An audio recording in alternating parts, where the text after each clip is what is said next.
What's up, my friend? Mike Robertson here. And today I want to answer a question from my guy, Will Ali from IU. First off, Will, I appreciate you, appreciate the work that you're doing, and thank you for the question. So Will asked, what have you done that's been very impactful, or maybe the most impactful thing that you've done to improve your internship process? And I'm going to start by telling you a story. So when you first came into IFAST, 2008, 2009, we had an internship program, but there was no regular curriculum. So you came in, it was Bill and I, so you hung out with us and we coached, and in between sets or in down times, we would explain to you, hey, this is what we saw, this is what we're trying to do, etc., etc. As the gym grew, as it evolved, as I took myself out of some of the day-to-day business, what we did was we moved away from that model and we created a curriculum. So every week we would have a topic. Maybe it's breathing and core training. Maybe it's squatting. Maybe it's deadlifting. And we take about half the time and break down the mechanics. How do you do it? What does it look like? What do our progressions and regressions look like? And on the back half, we would go in and coach.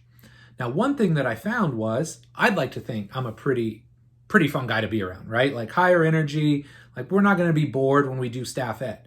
But what I found was, they've already been in the gym, the interns, 3, 4, 5 hours. They're tired. They're sitting still. So there's one day, kid can't stay awake. I'm like, this isn't working. I'm not going to sit here and listen to myself talk because it's not worth it. So what we started doing, instead of me just lecturing to them, we added one small wrinkle and it made a huge impact. So what we told them was that, hey, look, I'm going to teach you today.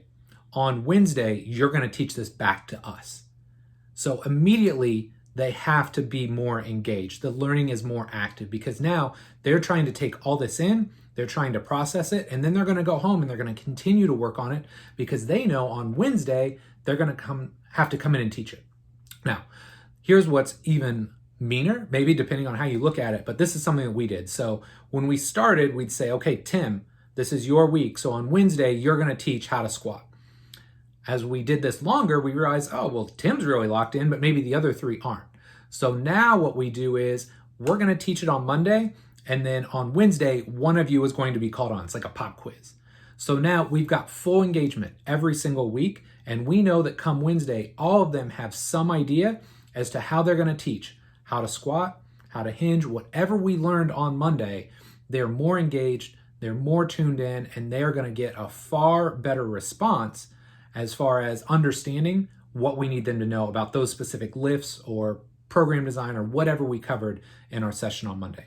So Will, I guarantee if you just do that one thing, make them teach the stuff back to you later in the week, you're going to get a huge improvement in your learning and in your retention with all of your interns.